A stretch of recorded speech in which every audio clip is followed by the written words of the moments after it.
Welcome back to Tailgate Sports Media Podcast, the premier podcast for sports, mostly football, and the tailgate, the most important part about sports.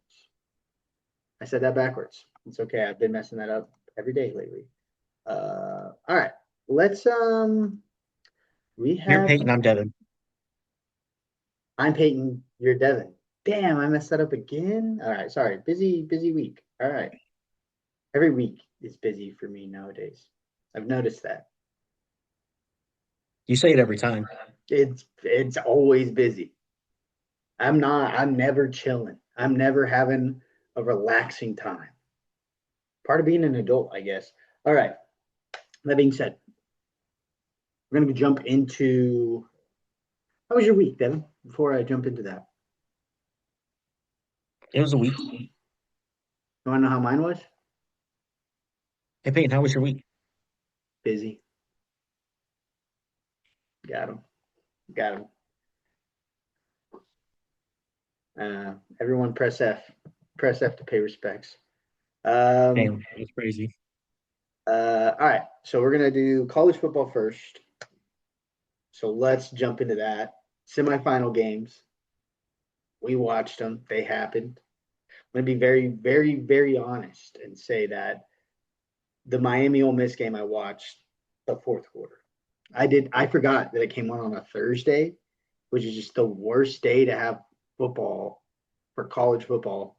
So I was like just sleeping, and then I was like, I woke up and I looked around. And I was like, checked ESPN. Oh, I checked my phone. My ESPN app was telling me the score, and I tuned in. So exciting fourth quarter. Um, I think Ole Miss got robbed. I think there was a PI on the last play. There was. But that being said, you were right in picking Miami. So you picked Miami. Did I get that lottery ticket that I said I was going to get? No, Did I win on that lottery ticket? no. Did I pay a sizable amount of that money to a certain ref crew just to get one more pick over you, even though I didn't need it? If you did do that, I would actually be mad because you could have funneled that into a lot of other things that would have mattered. It was actually just a $500 HEB gift card and a hot Jersey Mike sandwich. Huh? Yeah, you want the hot sandwiches are better. I would disagree. It's okay I'm to a be wrong. cold cuts kind of guy, so I don't know. All right. That being said, You look like you work at an Italian deli. it's a me. They say I do look like Wario, so that's fair. Um, yeah. Okay. So yeah, I do look like Wario. That's what they say. All right. Then the next game, which the Miami Ole Miss game, for all intents and purposes, was a great game. It was exciting. It's kind of what you would imagine a college football semifinal to be. Yeah. It's like everything, like I don't know, lead changes. It's what you want in a playoff game. Me, I would have liked the score to be about 5 points less on each team because that's what And you I probably would like. have wanted Ole Miss to win. I think 4 touchdowns a game is like the perfect number. As a defensive guy, if you score 4 touchdowns, you should win the game because you should hold the team to under 4 touchdowns. I did pick Ole Miss to win the game. That being said, the next game was not the same. The next game was an absolute from start to finish, literally from start to finish, from the first offensive play to the last play was an absolute ass kicking. Oregon Yep. got Oregon got belt to ass. Like Yeah. everyone on the set It's belt to ass, like, and they always like beat a team by 10 points and say belt to ass. yep. I That's was literally thinking about this earlier. People were like, so I forgot who I was watching, but it was like the Patriots did belt to ass on the Chargers. Like they won by 13 points. They scored 16 themselves. yeah, That's not belt to ass. no, People said Miami dominated Ohio State when without the pick six, it's a 3-point game. I'm like, that's not a dominating game. yeah, That was belt to ass. That is the definition of yeah. belt to Let's ass. You bent them let's over and you recap your spanked their ass. There childhood. was nothing you could do. this isn't going to work for the modern generation, but for Devin and I's generation, this worked perfectly. When your dad was spanking you with the belt, were you ever getting in your own hits? Were you ever did that ever start with Did you you ever just landing a backspin and couple get him one real quick? haymakers? Yeah, did that ever start with you like dipping it and fucking no? It belt to ass is literally Indiana versus. So when we use the phrase belt to ass is when from start to finish you're getting your ass kicked or beat, more specifically beat, because again, these teams that have really good games and it's like the third quarter and then the other team pulls away in the fourth quarter, like no, that's just like a normal fight. Yeah. Like, oh, someone had to win, you know. Oh, you pulled away in the end. Your teams had a little bit more. You had a little bit more stamina in the fight. Belt to Or the ass, other team had to play more desperate football, which led to mistakes, which lets you pull that away a little bit more. But it was a good game for those first three yes, quarters. precisely.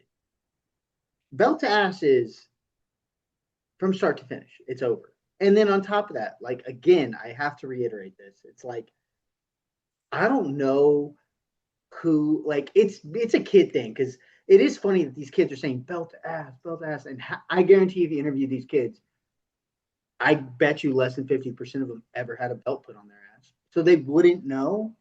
To be fair, they wouldn't know. But But if you ever need future reference when we use the phrase belt to ass, Indiana versus Oregon is the belt to ass reference. yeah, I just can't get the image out of my head of just like dipping a belt or whatever item because belts are luxury. Hanger was the worst. Hanger was the worst. Some kids just got whatever was around, and I can't imagine the audacity of a child that is in trouble for God knows what. Whatever it is, it's not going well for you. I can't imagine the audacity to for the swing to come and you dip it. Like I Uh, wouldn't because I know that if I dipped the first shot, the second shot is coming twice as fast, twice as hard. yeah. It might be a fist on the second one. If you dip the first one, the second one might be. It's no longer a punishment; it's a fight. Cannot confirm or deny. Um, that being said, you know what the worst punishment is, Devin? Watching your father throw your video games that you had loved in a grill and lighting them on fire with And lighting them fireworks. on fire. Yep. Yep. That's a bad one. Yep. Funny though, hindsight 2020, hilarious. Like you think about it in the moment and you're like, that was awful. Looking back at it, that's like a 5-star dad moment. I didn't pay for none of those games. Huh? I didn't pay for none of those We games. didn't. That's the thing. Like we were really small. So he literally just burned his own money. And so it's like it doesn't matter. But like we were like less than I think under 10 years old. I was still in elementary school for sure. But in my The only brain, time I ever remember it happening is we were playing on a PlayStation 2, so that was pretty far back. yeah. Considering we got an Xbox And 360 in also it's a good 2007. thing he did that because Saddam Hussein needed those PlayStation 2s to build his missile system. So it's a good thing that we did do that because otherwise, what would have Iraq done? Um, huh? What? Oh, I did whatever you said. Your mic didn't pick it up. It's fine. That being said, we're moving on. National championship preview. All right. There's no way, no fathomable way that Indiana just rolls over Miami. I say that in hopes it happens. I'm saying that for the jinx. Um, here's the reality of the situation. Indiana is an extremely well coached team. So is Miami. What Miami has that Indiana doesn't have is elite top end playmakers, which Indiana has really, really good playmakers. I want to make it clear. Um, but the difference, I think, the big difference is the elite top end playmakers that Miami has, like Malachi Tony, that running back they have is really good. They have some good right. I think outside of Malachi Tony, Indiana's receivers are on par with all of Miami's receivers. I think so the big difference between these two teams is I think Miami's D line is their best unit, and I think Indiana's offensive line is their best unit. Mhm. And so I think this is a battle of good best offense, best defense. Who's going to win? And those other two units are both, but the difference, I mean, these are two very elite teams, top two teams in the country, according to the playoff system, which I would actually agree with. I think Miami had some losses that were bad, but that's the difference. Is you have a Miami team that's come on really strong and played probably their best football all year when it mattered, but a team that is prone to mistakes, judging by their record and who they lost to. Right? Granted, they lost to Syracuse and Virginia. No, Georgia That Tech. was Louisville. Louisville. I thought they Was lost it to Syracuse. Louisville or was it SMU? I don't remember. I think it was SMU. I don't remember now. Yeah, I don't remember anymore. You know what? That We was can a whole always month ago. yeah, we can always look up this Miami football. So I can't remember who they lost to, and I don't know why. We're kind of on the same boat here. All right, well, let's just do this. So regardless, right? They lose two games they probably shouldn't have lost. Mhm. Oh my god, I forget that I'm using the same computer, so it's going to be all right. So they lost to SMU and Louisville. You were right. Who lost to Syracuse? Oh, Georgia Tech lost to Syracuse the week before Miami beat Syracuse. But anyway, maybe not the week before, but close to it. Yeah. So uh, they lose to Louisville by 3. They lose to SMU by 6. Um, those are two good teams, not bad losses, but they're not great. And so you have a team that's prone to mistakes, a team that's offense can flutter. You know what I mean? Like it can fizzle out a little bit. And then you have a team in Indiana who hasn't made those mistakes, but they are playing their best football when it counts.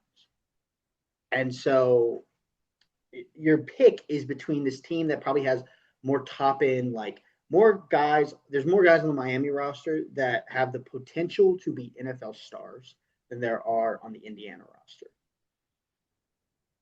But the consistency is where it's at, and because of that, I'm gonna go with Indiana for the last pick of the college football season. A lot of stuff there just to get the right pick. Yeah, yeah, man. And I Yeah. appreciate your analysis. Does Miami have the more talented players? Yes. They had higher recruiting standards and all that, or not standards, but higher recruiting classes and all that. Um, Indiana is the most efficient team in the country. They're the most disciplined team in the country. I can't remember what the stat was, but they have the fewest defensive penalties by a mile. They don't make errors. They don't jump off sides. They don't fall for hard counts. They're the most disciplined. They don't fall for fakes. They're the most disciplined football team in the country right now. Um, and Fernando Mendoza is legit. Yeah. Watching him diagnose a play, make his reads, make his throws, he is legit. He is a baller. Um, yeah, impossible to pick against them for me. You kind of hope it's a better game. At this point, I'm kind of happy with whoever wins, but I think Indiana, I mean,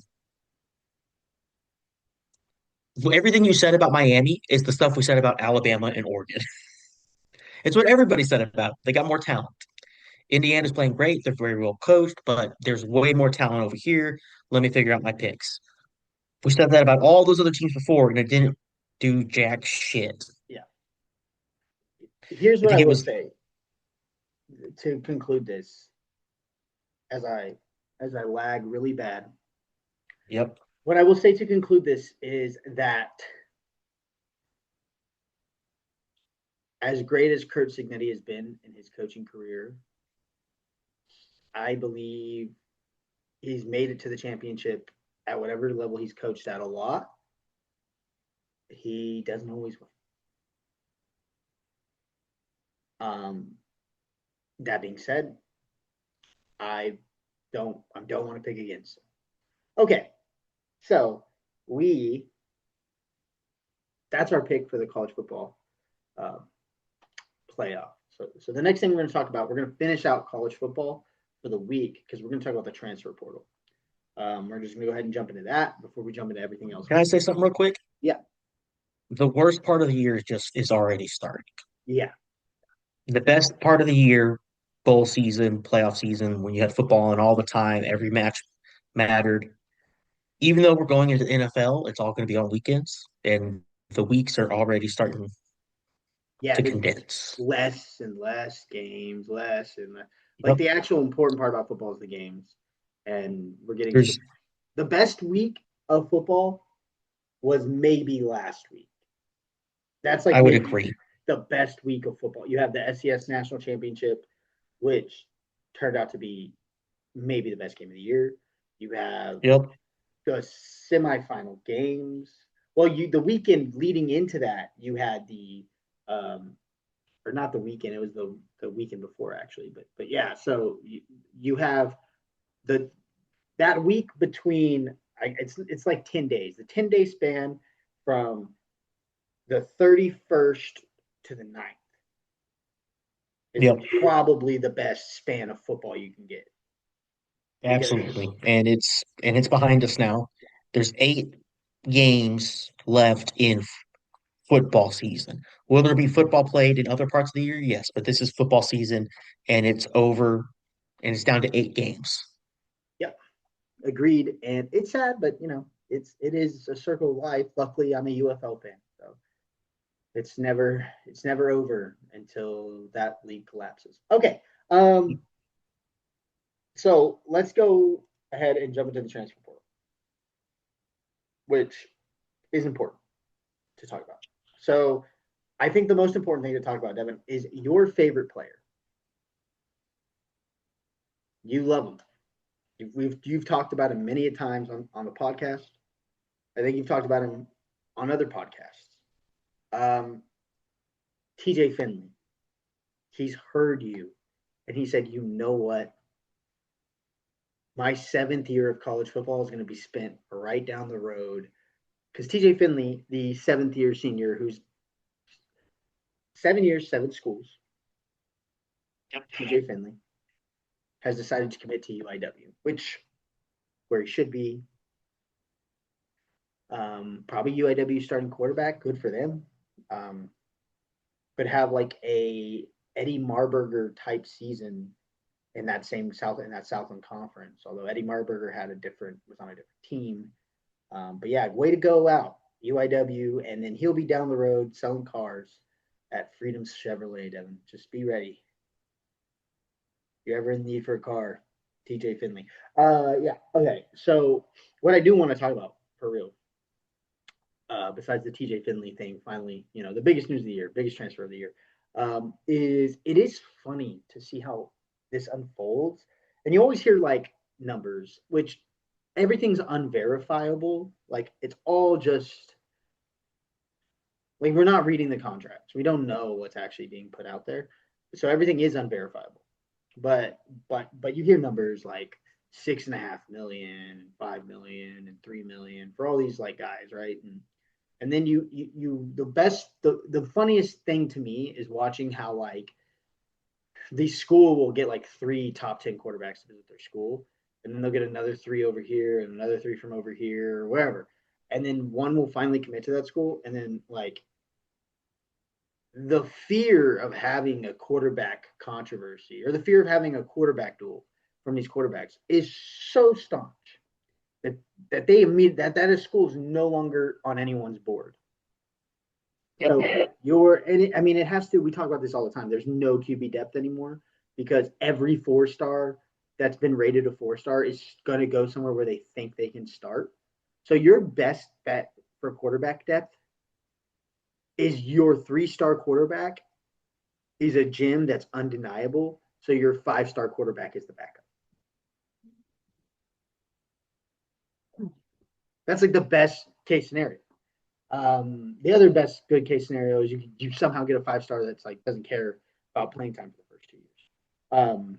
You just recruit a guy from Division Two that won a national championship and just did kept like a deep playoff run. Also started the season as the second string, and Yeah. your starting quarterback, the quarterback who was your starter, transfers away to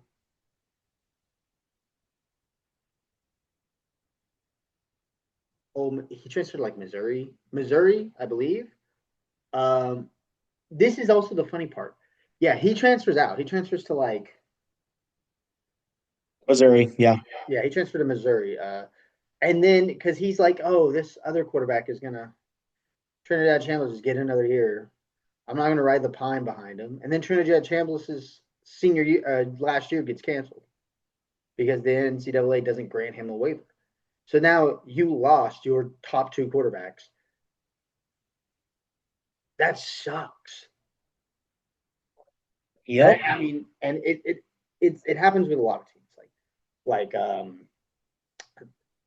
Oklahoma fires their tight end coach. It's kind of been like circulating, and their number 1 tight end, the guy who played the most snaps, Jaron Kanik, is going to the he's graduating, so he's gone. Then the next 2 tight ends, Carson Kent and um, number 18. I can't remember his name right now, even though it's crazy that I can't remember. Caden Helms. Caden Helms, Carson Kent and Caden Helms, they transfer out. So they lost their 1, 2, and 3 tight ends. So they bring in 2, right? Like whatever. But then you have other schools. This happens everywhere. Like, and then the weirdest part is the portal entry. So I was under the impression that, and this is because I'm dumb, I was under the impression that the portal entries that like everyone has to figure out where they're going by January 20th or whatever. 18th. Sorry. 18th. Or 16th, I'm sorry. But they don't. So you just have to enter the portal in the portal window and then figure out where you're going at any point. Now, granted, it'd probably behoove these players to figure out where they're going before spring ball at the other school starts. But then there's no transfer portal over the summer. So you can't transfer somewhere in the spring, figure out that they don't like you, and then transfer somewhere else or out during the summer. You're kind of like stuck with what you pick, or you can remove yourself from playing. So that was Let's terrible. see. Okay, you can't remove yourself from playing, or you can remove yourself from playing to save eligibility, but that's all you got. So the crazy, I mean, I guess the gist of it is like it's pretty crazy. Like, and then you'll have dudes like someone said that Dylan Raiola is thinking about entering the transfer portal again because he just committed to Oregon, and then Dante Moore announced he's coming back. So then Dylan Raiola is like, oh, maybe I don't want to be here, which is fine, whatever. But pretty crazy. Yeah. So that's gonna wrap up. Anything you have to say about NIL? And I think it is also funny. This is one thing I want to say is you have a lot of these players that get processed. So, there's schools like, hey, we're gonna bring in some guy that's better than you. You kind of underperformed, so we're not gonna pay you what you made last year. We're gonna pay you less because you perform mediocre, like you're mediocre. And this doesn't happen to every player, but some players, right? Mediocre. Mediocrity. I was gonna say mediocrity, but that didn't make sense. So mediocre. You're mediocre. We're not gonna pay you what you want to be paid. So bye. and then they will go to a different Power Four school that'll pay them what they want to be paid, and then another guy from another school that got processed out of that school is going to fill in the role of the guy that just got processed out of that school. So it's all these dudes that are getting processed out that are just jump. It's like you're trading. It's like trading like a role player for a role player. It's very Right. fair. And it's like you think this role player is going to be better than the role player you had, and it's like dang. Sometimes the grass isn't always greener on the other side, and sometimes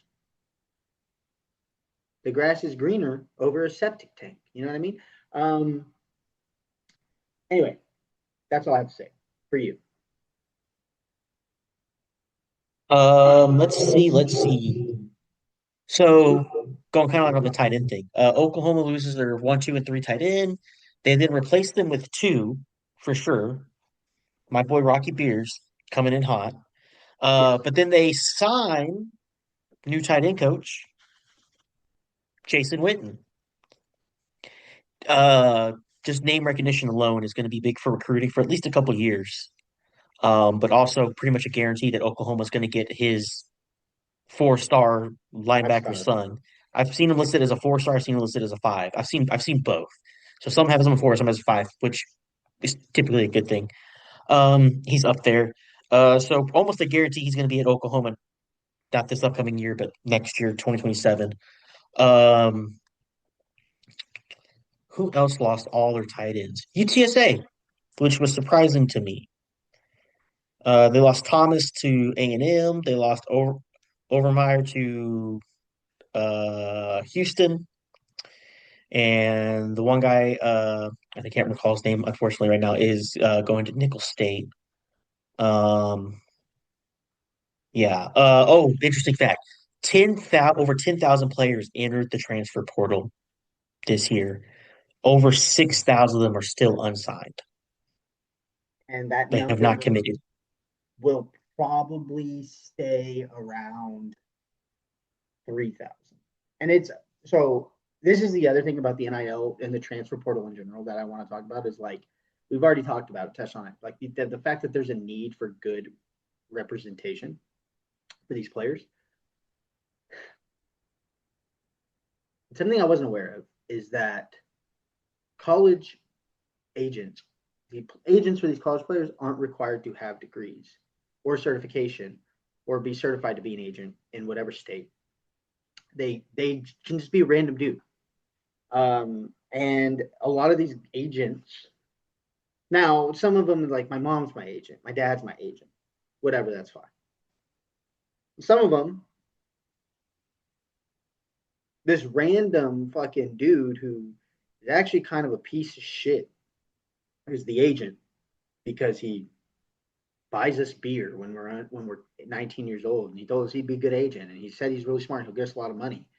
And then these agents are terrible, and then they give them bad advice, like, "Hey man, we're just gonna enter the portal because we're just gonna shop around, but when we enter the portal, like, don't worry, like if we don't find anything we like, we'll just come back to the school." And they'll enter the portal, and they'll be like, "Hey, we don't find no one's offering us the money we thought that we were going to get. Okay, let's go back to Oklahoma or whatever school. Let's go back. Hey, we didn't. We actually want to come back." And the coach's like, "Oh, I already replaced you with someone that we think is much better than you. So actually, thank you for entering the portal. We are going to keep you. We liked you, but your agent, we hate him, so we don't want to deal with you anymore." I will say this, and I'm looking up this just so I can make sure. Um, Yeah. Because you're saying like it's agents, and I do think a lot of it is these fucking just agents. People have no idea what they're talking about. People who are like, oh yeah, we'll just go find another school and they're going to pay us money for sure. And then they don't actually have that network to make that kind of thing happen, to figure that out. I will definitely though put some of these guys on players who are trying to go chase bags, Yeah, um, who don't who don't understand while a 20-30 million dollar roster does sound it is those are the largest rosters 20 to 40 million on average. The big rosters are like 25 something million, like an average number. Um, when you have like a quarterback taking up 2 or 3 million of that, and then you got a couple wide receivers who take another million or so or whatever, and blah blah blah blah, that gets eaten up very quickly. not everybody on that team is getting paid. A lot of those dudes are there for a scholarship. There's 96 scholarships, I believe. I think it's up to 105 now. But yeah, okay, that's even worse. Like you're like 25 million divided by 105 is less than a million a kid. And some kids won't get any money, right? Some kids will get Yeah, like exactly. There's a lot of kids that are just there to just to be there.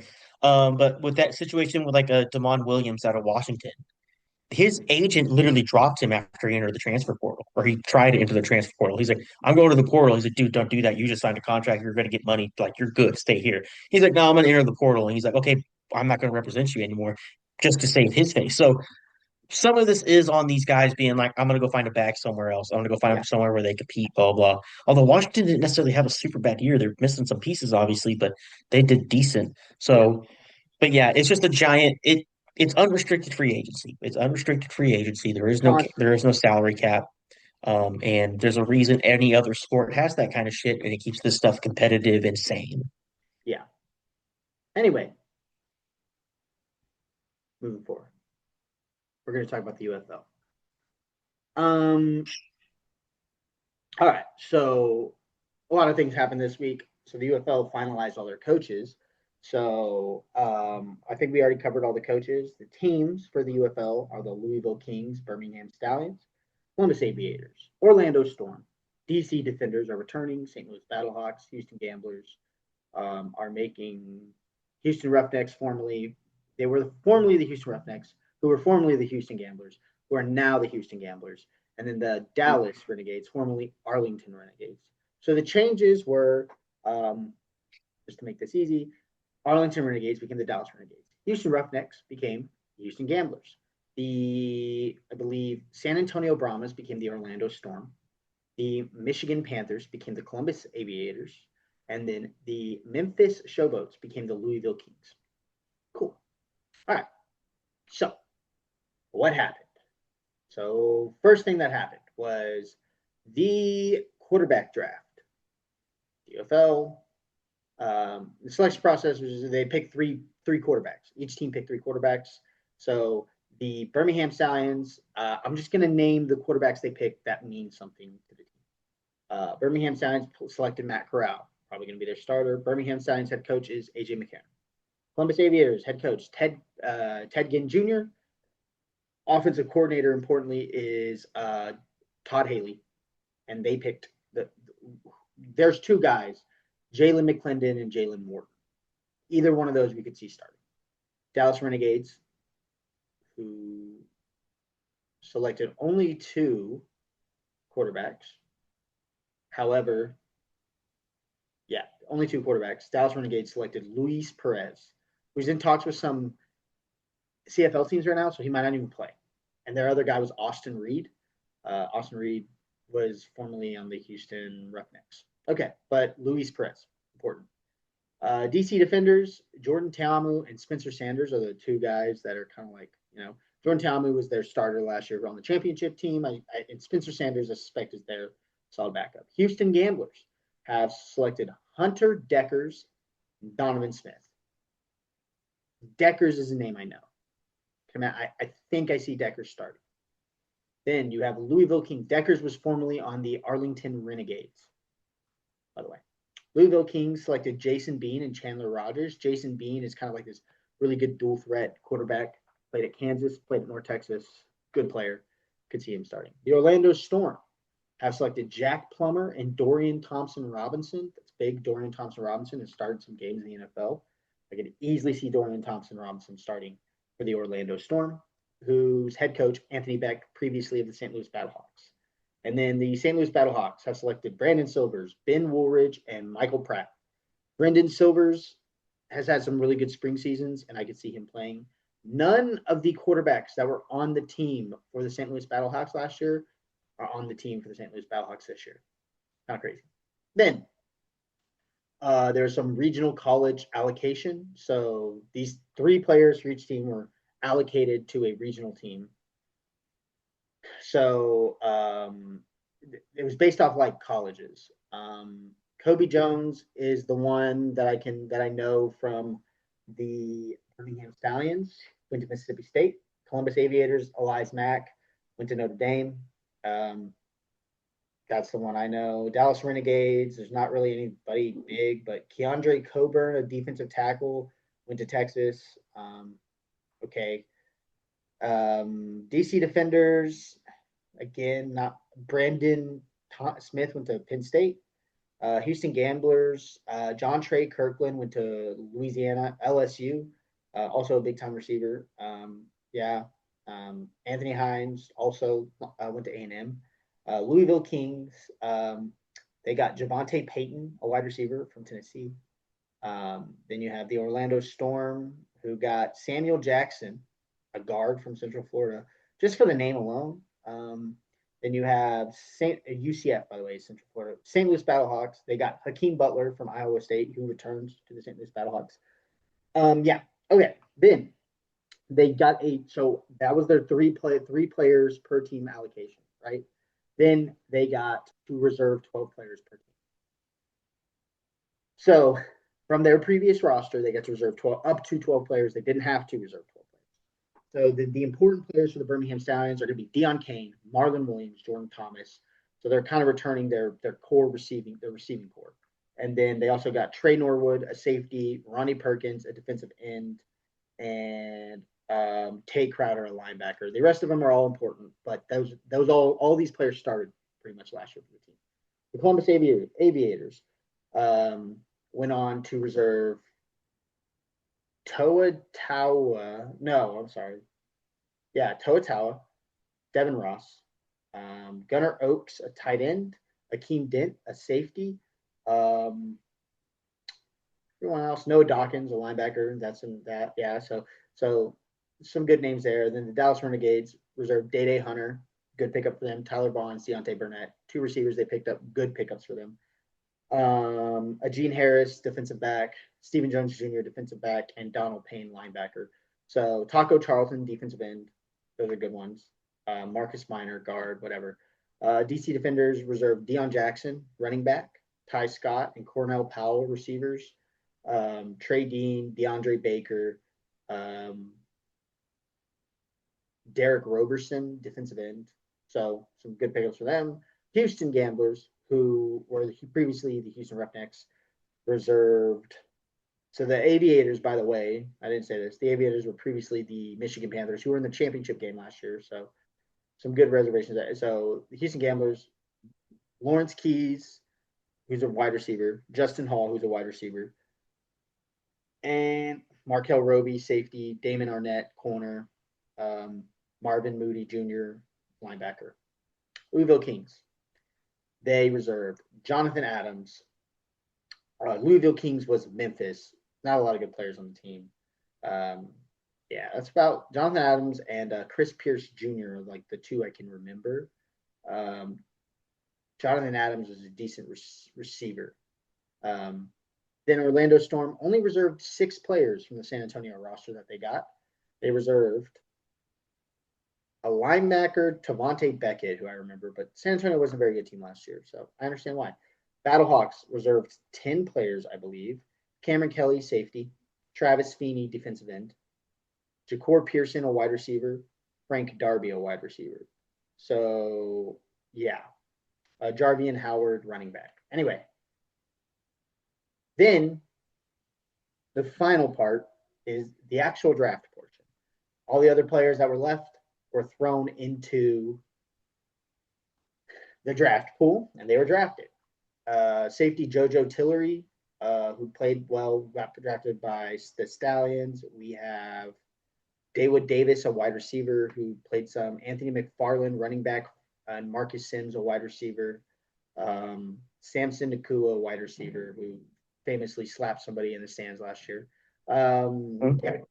So Birmingham Stallions look really good on offense right now, and their defense return. Amani Bledsoe, defensive interior or defensive end, kind of plays like both ways on both spots on the defensive line. He was formerly of the Renegades. He got picked up by Birmingham. No one else crazy that I want to mention. Then the Columbus team had a lot of picks. I think they used all their picks. Saquandre White, running back from South Carolina. Amari Rogers, wide receiver from Clemson.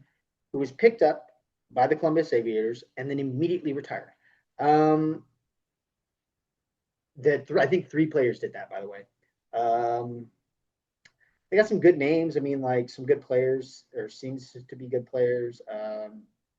Kyrie Woods, cornerback, Briley Moore, tight end, Kiki Chisholm, wide receiver from Missouri. He's pretty good. Um, Xavier Benson, linebacker, Oklahoma State, decent. Yeah, there you go. Renegades. They went out and got themselves Greg Ward Jr., Denzel Mims, 2 good wide receivers. Greg Ward Jr., famously a quarterback at Houston. Antoine Jackson Jr., defensive interior. Keaton Sutherland, guard from Texas A&M. And then TJ Franklin, edge from Baylor. Carson Wells, an edge from Colorado. Carson Wells, I believe, was playing for the Battlehawks last year. Kalen DeLoach, linebacker. That's a good pickup. DC defenders get Adrian Ely, a tackle. They get Seth Williams, a wide receiver. They get Abram Smith. So the DC defenders went out and returned Abram Smith in the draft. Who was there? Kai Nakua, safety, BYU. Kai Nakua also, I believe, immediately retired when he got picked up by DC. Deontay Anderson, a safety from Houston. Leon O'Neal Jr., safety, Texas A&M. And then, yeah, that's about it. Then you got the Houston Gamblers, who went out and picked up anyone important. Lawan Winningham, wide receiver, previously on the he was on the Renegades. He's on the Gamblers now. Then you got Kai Loxley, a wide receiver. Cam Sutton, a tight end. Good tight end out of Fresno State. He played on, I believe, the Brahmas. Lonnie Phelps, an edge. And yeah, that's about all the Cam Carter, tackle, Murray State. I think he was doing pretty decent last year. Might be a different Carter. Louisville Kings. Anyone? LaRon Stokes, defensive lineman. Corey Mayfield Jr. is now playing for the Louisville Kings. Kenny Robinson Jr. now playing for the Louisville Kings. That's a good, decent secondary pickup. Kalen Balaj, running back, also playing for the Louisville Kings. No one of importance. Orlando Storm. The Orlando Storm got Chris Rowland, wide receiver, formerly of the DC Defenders. They also went and got Micah Abrams, corner. Marquez Stevenson, a wide receiver out of Houston. Willie Yarberry, a defensive lineman. Yeah. Jared Williams, Teton Saltz, tackles. Then the Battlehawks. Mike Rose, linebacker, Iowa State, who was previously on the Battlehawks, so that's a good pickup for them. Gary Jennings Jr., previously on the Stallions, who was previously on the Battlehawks, so he's returning to the Battlehawks. Gary Jennings Jr. had a good relationship with Ricky Prohl when he was the quarterback, when he was the receiver / offensive coordinator for the St. Louis Battlehawks. Ricky Prohl was asked to step down from his position by the head coach, Anthony Becht. Ricky Prohl left. Gary Jennings Jr. then said, fuck that, I don't want to play for this team anymore. And he went and he decided to go sign with the Stallions. Ricky Prohl is now the head coach of the St. Louis Battlehawks, so he's bringing back in Gary Jennings Jr. Another good one, Blake Jackson, wide receiver, played some time in the NFL for the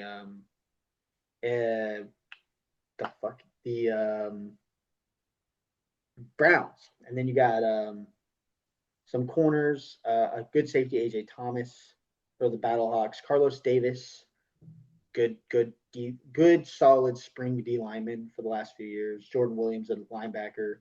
Stallworth, Taylor Stallworth, another good defensive interior lineman. Anyway, yeah. And then, so there's the free agent draft, I believe, happened today, but it hasn't been updated yet. So it runs till tomorrow. Huh? I want to say it runs to the 15th. It runs today and tomorrow. Some players were already announced. I don't have that list here. but I'll have the full list next episode. So the Give me a team, second. I was going cross right there. You were just listing names for about 10 minutes. yeah, I just Oh wanted man, I was just holding on to the one question I had in my mind. what, The three guys that retired, yeah. more than likely were like, fuck it, I don't want to play it. I don't want to go play here. I want to play somewhere else. What are the odds that some of them were just like, oh shit, I thought the league folded. Fuck, I didn't want to play again. No, no, I'm good. I retired. They didn't even know they were still in the rosters. Maybe, but I feel like if you're like in this football world, you would know that the league didn't fold. Like you would get texts from a coach. I feel like some of it is like I don't want to go play there. I feel But like there's a lot of coaching turnover, a lot of people moving around, some numbers got lost. Hey, just let you know, or you just like you open up your phone, ESPN's like ESPN doesn't even cover their own fucking shit. What am I talking about? But some random Twitter page, like this guy just got drafted to the Stallions, and you're like, oh shit, I gotta go. yeah, maybe I don't know. My thing is, hold on, I'm gonna look up UFL players who retired today. Amari Rogers, Kai Nakua. So yeah, I mean, I think part of it is so like Kai Nakua retired, right? He's the older brother of Puka Nakua. Um, Kai Nakua retiring partially, I don't know. I think it might be because his family is going through some things right now.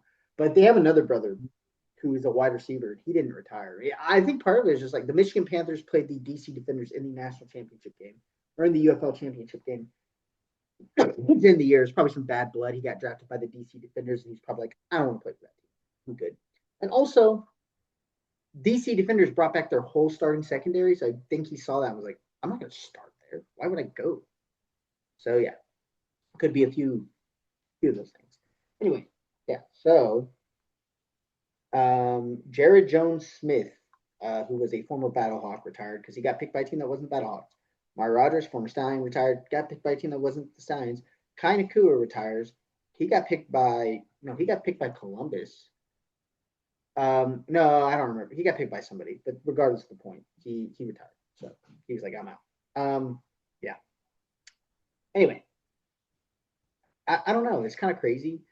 Um, so the teams protect their players, and they've gone. They did it draft by position. So you drafted like running backs, and you drafted quarterbacks, and you drafted whatever. Mhm. There was no really quarterbacks in the position, and now the free agent draft is going to have a quarterback round. But yeah, so it's a very strange way to do things.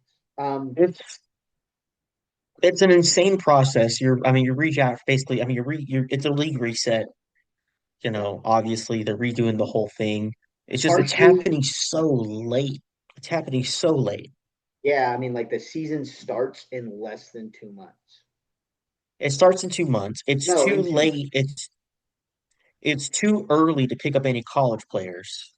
Yeah, It's too late for you to really form a team and get them all going. Unless they're going to go practice next week, which they really have to, it's going to be hard to have a polished product by week one. yeah, it's gonna be. That was the nice part about maybe the last 2 years of spring football was you had a lot of like it was a little more polished in the beginning of the year than they traditionally were. But it is what it is. Anyway, I'm expecting those first 2 or 3 weeks to be rough. yeah, me too. But I'm still gonna watch and hopefully go to a game. Anyway, the next thing we're gonna move on from the UFL. Just wanted to talk about that. It was kind of crazy how everything went down. There's been some like unverified reports from players who retired who said like the messaging they got was not great, so that's why they left. Um, I'm curious to see if they still do the hub format. And if they still are doing the hub format, like I know that they have to know that that's not going to work. So I'm curious to see when they like really pull away from the hub format because they've Yeah, talked I feel about like it's going to get either relocated to Orlando or Louisville, somewhere where Mike Rapala is likes to be. So I feel like they're going to pull it from Arlington and probably go closer Louisville or Orlando at some point. I mean, Um, the even steps with for all the that were offices. already made. They're not playing in Arlington anymore. They're playing in Frisco. So I mean, that's close enough to like where their headquarters, but I wouldn't be surprised if he moves all that shit. He's essentially just running this shit. I mean, you know what? I want to give a shout down to ESPN real quick, who owns an ownership stake in the UFL, but I don't think they've broadcasted a game or done fantasy for it yet. they do broadcast games, but they haven't done fantasy for it. ESPN's run by dummies. So I would not like, how do you own everything and still bleed money? You know what I mean? Like, clearly the people calling the shots at ESPN are not the best and the brightest. They are the richest, but they're still Well, bleeding yeah, money. So that's the yeah. weird. Well, Mickey Mouse is the fucking richest. Yeah. Oh, no, Did we're you not talk gonna. bad about my playoff format, you son of a bitch? Oh, yeah. It is We're what gonna it get is. shut down tomorrow. Yeah, for real. Disney owns YouTube. Anyway, yeah. So it's just, I mean, they bleed my. I mean, granted, they have way more money than me, so I can't call them that dumb. But like the, it's a weird thing because ESPN late 2010s, late 2000s, early 2010s was like peak ESPN. Had all this great stuff going on. And then I don't know what happened, but they were like, what happens if we made this bad? I think a lot of people started getting turned off by the sports coverage. You know, there's a lot of favoritism for certain teams. Yeah. That, I mean, I like, mean, they have a deal with the SEC. Anybody that's not an SEC fan is just gonna be like, well, fuck mhm, ESPN. yeah. People got sick and tired of the daily format for Yeah. sure. Which I mean, Stephen A. Smith could yell at people and how he hates the Cowboys all day long, and eventually, at some point, you're like, I don't need to listen to him yell. I don't need to listen to these guys potentially create drama. Like there was like there's like, oh yeah, this guy had a bad day. Well, I heard him and the quarterback didn't share bunk beds on the team trip, and it's like, Yeah. It's all a bunch of I think, I mean, it's that, it's also the fact that, like, I mean, not to, everything is also like over politicized nowadays. Everything. I'm not saying one way or the other, but what I am saying is like, if you're a fan of one side, and the TV show shows you one side, you're not gonna like that TV show. And if another TV show shows you another side, you're gonna just go to that TV show. And so, like the fact that everything is over politicized, you're alienating 50% of the population either way. So anytime you talk about anything that has to do with like a political sphere, or, and I'm not saying you shouldn't, but what I am saying is that you are alienating people when you talk about something, because the only everyone can hear your different opinion in everything, but the only thing that no one wants to hear the other opinion on is that they want to live in their soapbox, and they want to be boxed into their walls, and they want to say, yeah, I don't want to hear anything else, and if you tell me something else, I'm gonna get mad. So I'll tell you a funny story. So when I first got hired on where I'm at my original location, there's like five TVs in the dining area. So Sunday we got it's all NFL on Sundays. And this dude would come in every Sunday with his wife, and he's wearing a "fuck the NFL, I'll never kneel" shirt. And he gets his chicken and whatever else. No, he would go get barbecue. He'd get barbecue, and he'd walk into the dining room. He'd sit down at the table, and he would immediately for the entire 45 minutes, and he would watch football, yeah, I mean, which is hilarious. people love football. I mean, okay, so I have a funny story. I'm not gonna, but it's like, okay, so there's a guy that I knew growing up, good friends, and through political reasons, he calls me a piece of shit now.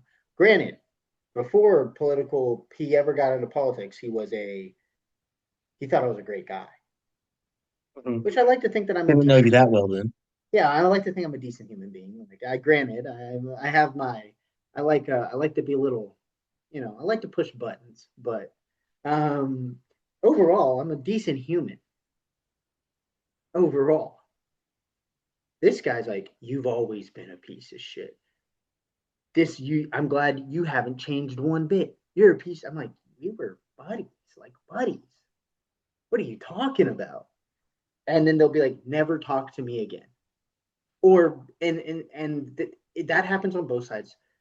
But because of that, ESPN, you have something happen in the social political scene, some type of event happens, and people who have very little information on said event are like, man, I haven't read enough about this. I don't really know the history of this.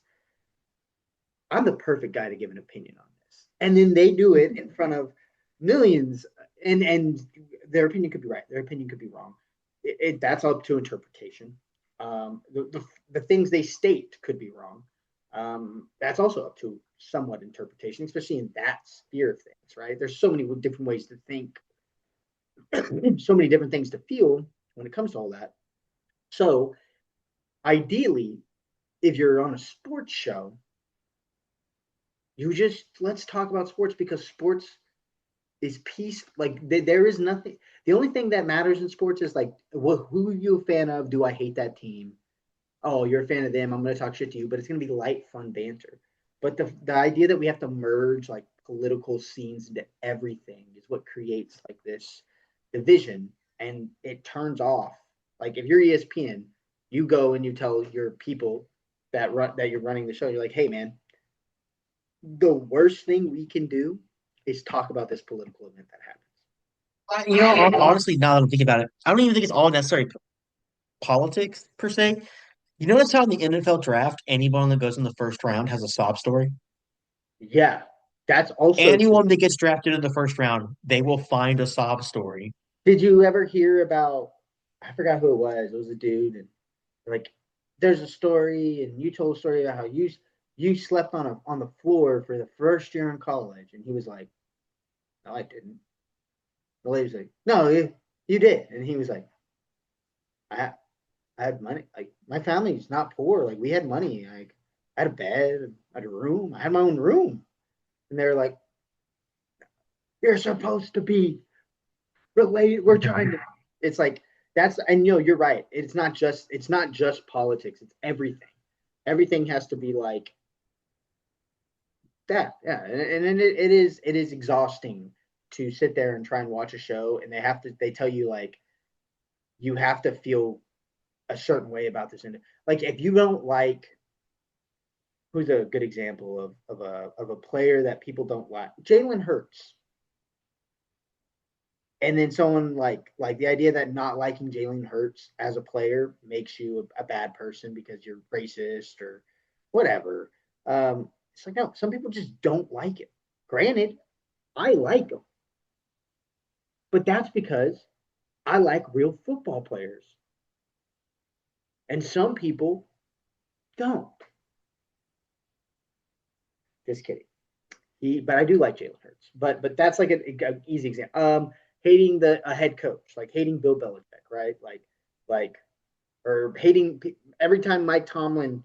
Granted, hating Mike Tomlin's crazy. He's just one of the most successful coaches in NFL history.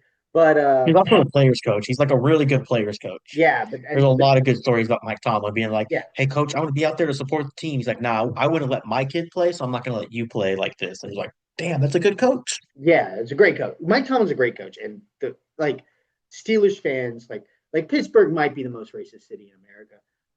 Just kidding. But I'm definitely just kidding. But at some point, it's like, what do y'all want? You know what I mean? But yeah. So that being said, we are going to go into the wild card recap. So it was a great week for me.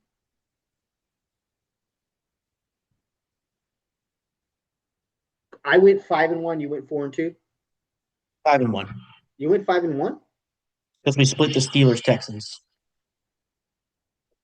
but then we picked the same on 4 games. We picked the same on the four Rams. You keep thinking I picked the Packers, and I was gonna pick the Packers, but like, no, I feel something about the Bears. and I was fucking right.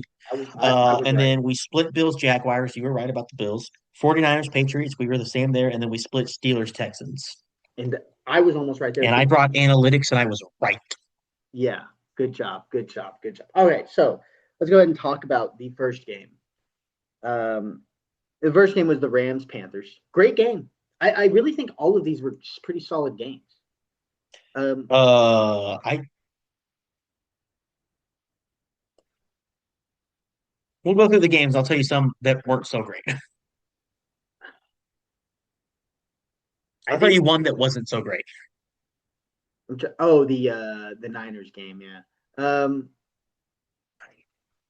okay, so yeah, so you have the Panthers versus the Rams.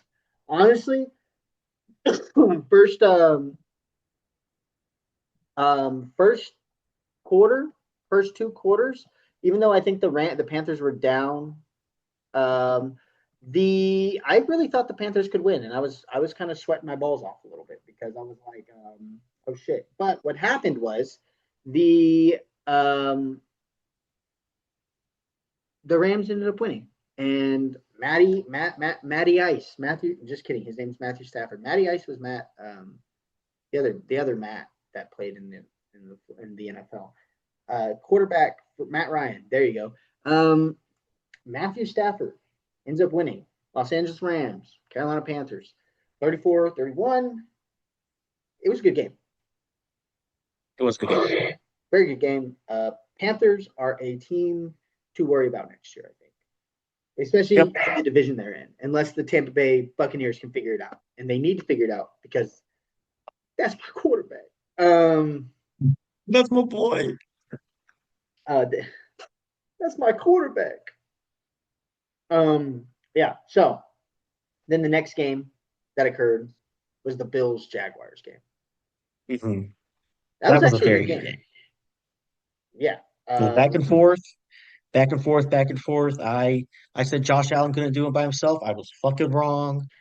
Next week is a Um, different story. We're gonna have to talk about that. But I knew the first week he could definitely get it done. Um, the Jaguars are good. I feel like they're maybe a player or two off, and a first year head coach in the playoffs you is scary. you know what? And I do kind of want to bring this up because we talked about how the Jaguars felt like they kind of snuck in.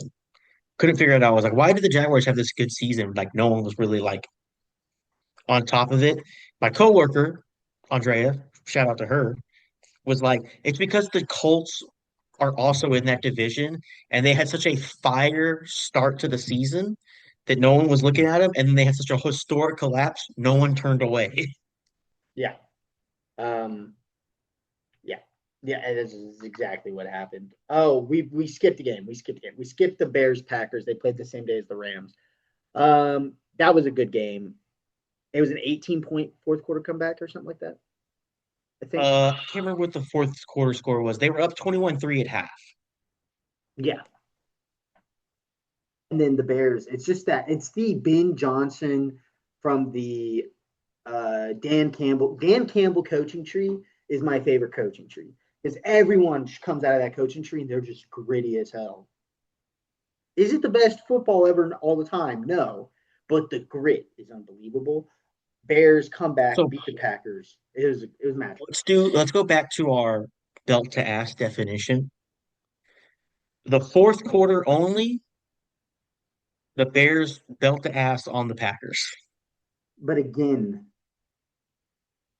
yeah, I mean, I would If just you say only looked at one quarter and it started 0-0, or you didn't know the score and you just watched that one quarter, you'd be like, God damn, they beat the hell out of them. that's And then you'd be like, true. oh, holy shit. Yeah, that is true. What I will say about the fourth quarter for the Bears, that's a more accurate description. I wouldn't call it belt to ass. Because again, the Bears Rocky Balboa, the Packers. They Mr. Marsh. I didn't hear no bell. The the Packers. That's a more accurate description of what happened. Belt to ass, like the belt holder never comes out beat the fuck up too.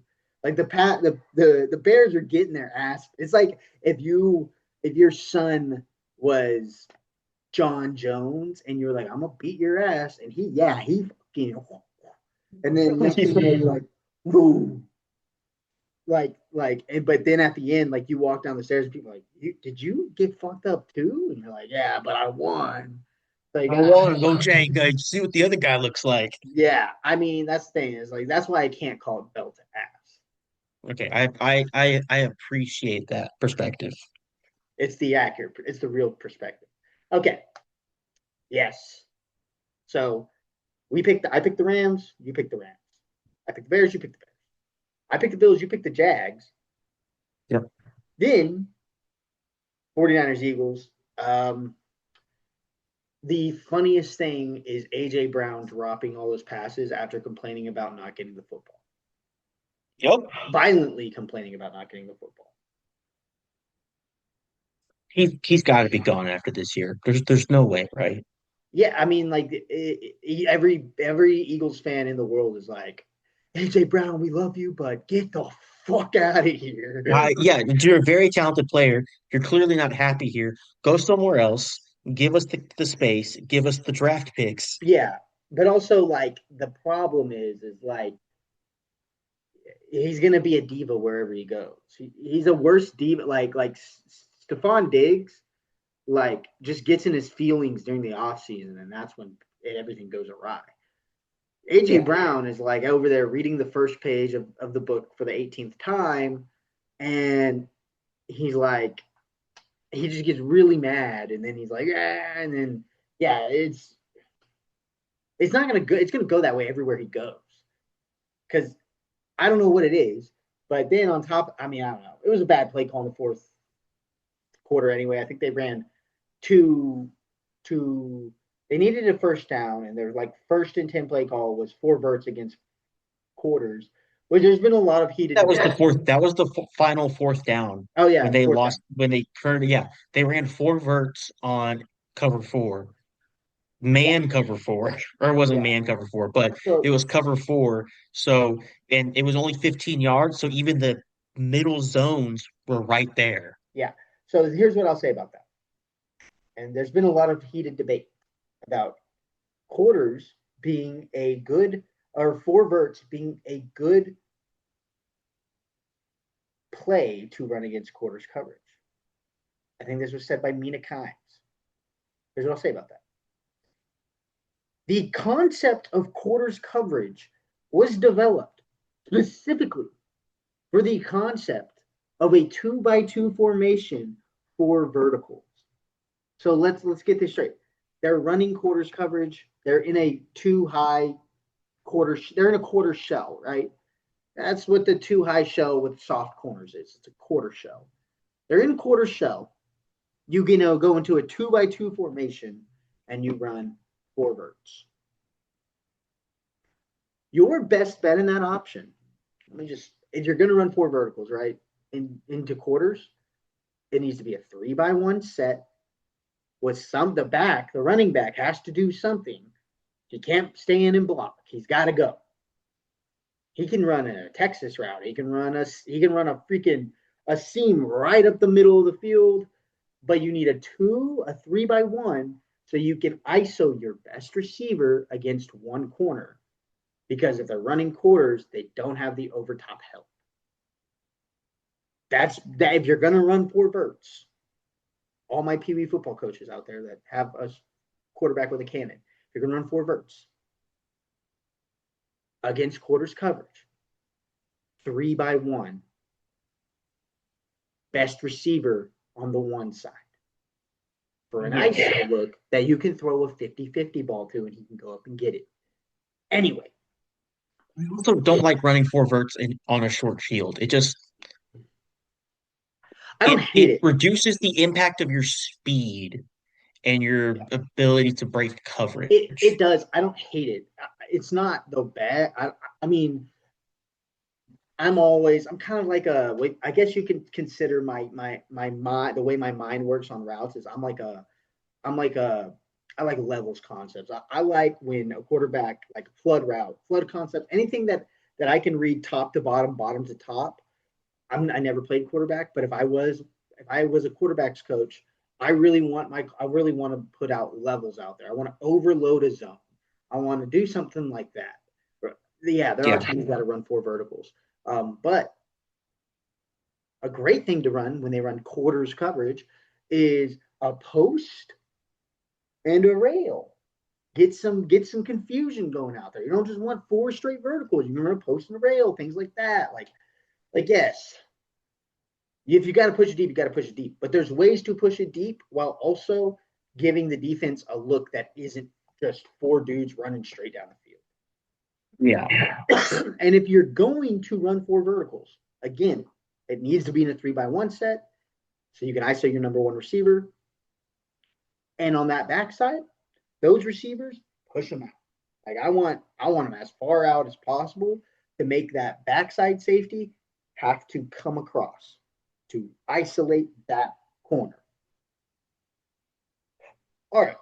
That being said, I'm glad we all talked about. That's all I got to say about the 49ers game. All I got to say about it. Chargers Patriots 316. It was that one, I guess, was kind of a snooze fest. That one was kind of boring. People said belt to ass on that. That was the one I was referring to. People were like, "Oh, belt to ass." Like, no, No, definitely not belt ass. you can't It was a average 4 points a quarter and be like, "We kicked their ass." good defensive battle. Good, but I mean and there's we got to talk about everyone talking about how Herbert's a top five quarterback. Eventually, this has to come. Like I don't think he's thrown a touchdown pass in a playoff game in like 2 years. No. People always gave shit to Dak Prescott, which I mean, rightfully they kind of they die in the playoffs, but he just I mean they've never won a playoff game, they've never won the division. They do I mean just like the Cowboys have done, they've done really poorly in the playoffs once they actually fucking get there. Um, what is this, Jim Harbaugh's second year? First, Is it his first year? second, Damn, they you're right. hired him quick last year. Yeah, you're right. It's his No, second no, year. no. It is second year, yeah, because the Michigan coach was in his second year. Yeah, Yeah, it's his second year. We'll see where it goes. yeah. I think that's the accurate. All right. Then the final wild card round: Texans Steelers. Texans 30-6, but like I Let kept me tell you a story about this one real quick. didn't they throw like I'm at seven work. I have to interceptions? work. I'm too poor to get off all the days, and I pretty much always work Monday night. I'm at work, and we close, and I go check the score, and it's still 7-6.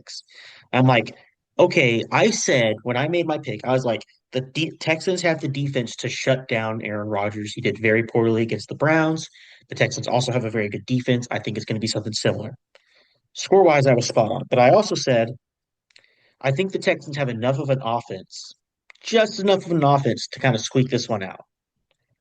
I went to go check the score going into the fourth quarter. It's still 7-6. I'm like, okay, I might have been wrong about the Texans offense. Might be a close game. 30 minutes later, I'm in the back, I'm working, I'm getting stuff closed down. I go and check the score again, and it's 30-6. And I said, what the fuck just happened? What did I miss? I think here's It the turns out I missed the defense. yeah. Here's the important thing to know. I think the important thing to note is Aaron Rodgers had 33 pass attempts for 146 yards. He had 17 completions, so 50% ish, little over 146 yards, one interception. Mason Rudolph had a one. He came in. I think Aaron Rodgers got hurt, um, just exploded into dust. No rushing game from the. They had a total of 63 yards rushing, an average of 3.45 yards per carry, 18 rush attempts, 18 pass attempts, or 18 rush attempts to 34 pass attempts. So yeah, here's the Texans. 32 pass attempts, 31 rush attempts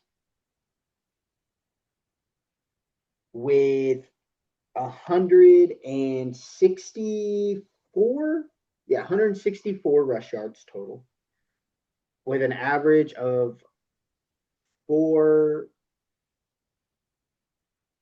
almost 5 yards a carry. No, with an average of four is like 4.5 yards a carry. Something like that. It's whatever because CJ Stroud brings it really far down. He had one rush attempt for 0 yards, but everyone else, Cade Stover 4 yards per carry, Nick Chubb 4.8 yards a carry, Woody Marks 5.9 yards a carry. So like Nick, if you take out CJ Stroud, they had 30 carries for 164 yards. So that's over 5 yards a carry. Yeah. Yeah, or yeah, over 5 yards a carry. So yeah, so it's like 4 point something, whatever. But that's the game right there. I mean, the passing yards, 250 yards, 65% completion percentage. Um, they both threw an interception. I'm sorry. Yeah, they both teams had one interception. I think I'm trying to find. I know there's a lot of fumbles. Um, there was one fumble recovered by the Texans. One, two fumbles recovered by the Steelers. So, from what I remember correctly, Texans offense was doing terrible. So just they were driving, but then they would like fumble the ball, whatever. Bunch of weird crap was happening. And then in the fourth quarter, they just didn't make mistakes and they scored. And then that's when I Yeah. think Well, pick whatever. So here's the thing though. So you listed the turnovers. So the Steelers win the turnover battle, yes, but both turnovers for the Texans were defensive scores. yes, A scoop six and a pick six. yep, I mean, that's just instant return on your investment. yeah. And it's the best play. The most productive play in football is a defensive score. So yeah, I think the real. I mean, people are going to talk about a bunch of things, but I think the real, besides the defensive scores, even without the defensive scores, the Texans win because I think the most important thing that everyone's going to not talk about is the fact that the Texans averaged over 5 yards a carry. They had a good run game. That's going to keep them competitive with that defense as long as they keep that going. Just got to limit your turnovers, right? Yeah, and hopefully they can do that. So, and we say hopefully, because when we talk about the playoffs, we move on to our next week picks, which are on the 17th, the Bills, or I guess this weekend, the Bills play the Broncos at Mile High Stadium. The Niners play the Seahawks. The Texans play the Patriots. The Rams play the Bears. So let's go ahead and pick in order everything. Bills, Broncos. Who do you got, Devin?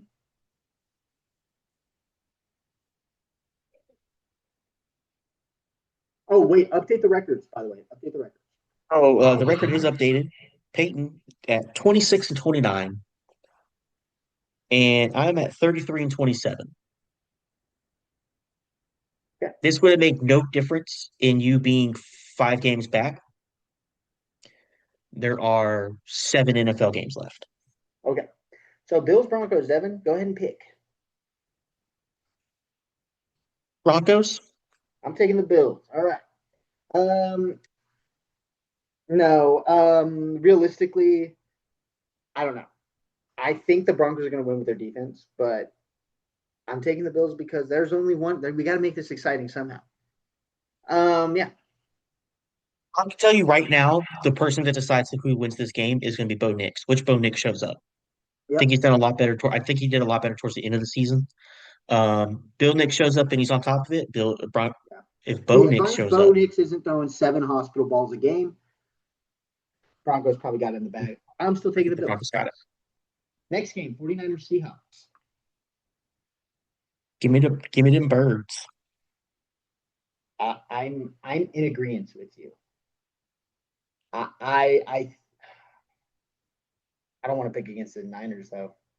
Yeah, I'm gonna pick the Seahawks. I'm gonna take the Bills and the Seahawks. So the next game is Texans Patriots.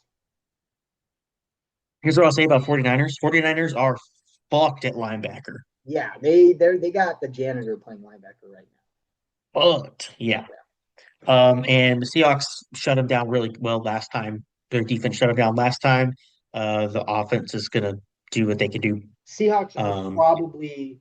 The Seahawks, the Rams, the Patriots are probably the right now. I think the best teams. For sure. Oh yeah, Broncos What's are the in next there game? in the mix, depending on how Bo Nix plays. Broncos in the mix. Yep. We both picked the Seahawks. Next game is Texans Patriots. Patriots, easy. Yeah, I don't think you can play like the Texans played last week and win. Um, I'm taking the Patriots. Yeah. Vrabel's been here before. Um, he's been to an AFC Championship game. He's in his beloved. He coaches his beloved Patriots now. I'm taking the Patriots. And then the next game, Yeah, for sure. the Rams Bears. This one is going to be the game of the week. I'm gonna. You know what, Devin? Tell me who you can take. Can you Okay, we'll pick keep it against the interesting. Bears? I'm gonna take the Bears. Can you pick? Good, because I was going to take the Rams. Thank God. Okay. Yeah. So again, I don't think you can play as bad as you did for 3 quarters on the Bears end and win this game. From what I've seen, for some reason, that only happens with the Packers.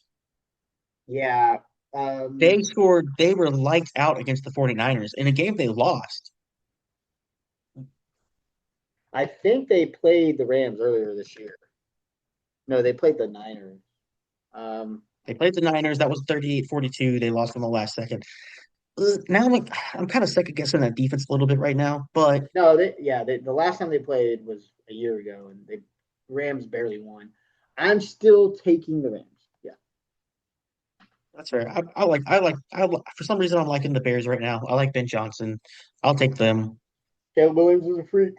I really want this Super Bowl to be the Rams or Seahawks versus the Bills or the Broncos. So Think that would be a fun Super Bowl. yeah. I would also like to say the Bears. A lot of people are saying the Bears are now, the Cardinals are out, the Bears are in on the NFC West. What? Cardinals are out, no longer in the NFC West. The Bears are in, and you have an all NFC West bracket. Oh, yeah, valid. That is good. The NFC West is the most stacked division in No, yeah. Okay, so those are the NFL picks. The next that was for the divisional round NFL picks. So I got the Bills, Seahawks, Patriots, Rams. You got the Broncos, Seahawks, Patriots, Bears. Okay, this is exciting. All right, the next thing we're going to do, we have one more thing. This podcast is running long. We talked a lot about a lot of things. We are going to do tailgate categories. There's 3 categories, Devin. The categories are Walmart parking lot, classic tailgate, Okay. corporate picnic. So, So say that one last one again. corporate picnic. Okay. All right. I'm So, here. I'm gonna tell you things. You tell me what they are. Okay. This is tailgate themed. All these things Let me. have to do with, in some form or fashion, they have to do with a tailgate, possibly. Electric smoker, Devin. Corporate. Corporate picnic, electric smoker. All right, so we got electric smoker is officially classified as corporate picnic, which means Hold on. Let me rephrase that real quick. Big electric smoker, corporate, right? yeah, right. Hold on. Now I'm reconsidering the whole operation. Because a lot of places won't let you do like an open fire. Mm-hmm. It's safer to do the electric. Okay. No. Okay. Man, this is rough. This is rough. If you bring out the electric smoker and you smoke meat, classic. You're just being efficient with your time. As a barbecue pitmaster, I have no problem with electric smokers. You can't call yourself a pitmaster unless you're actually managing a fire, but for the product, hell yeah.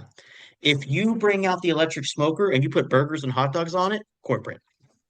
Okay. All right. Next thing, Keystone Light.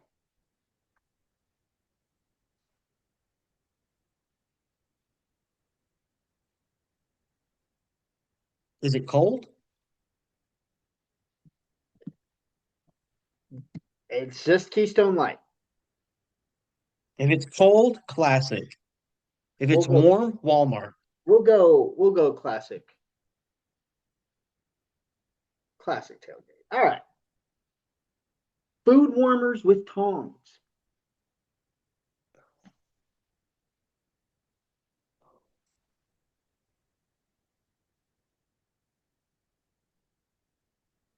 Where are you getting the electricity from? There's plenty of places to get electricity from in any of these scenarios.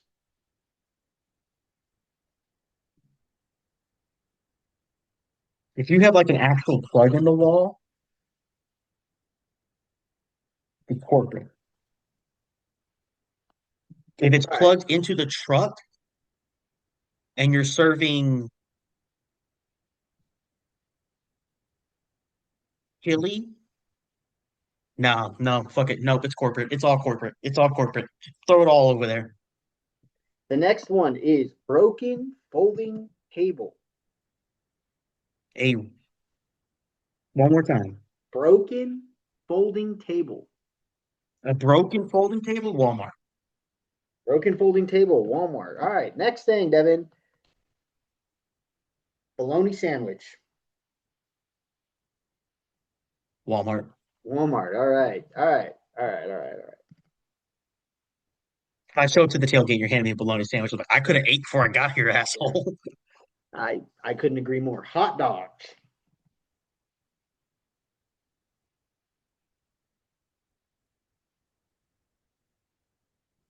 How are they being made?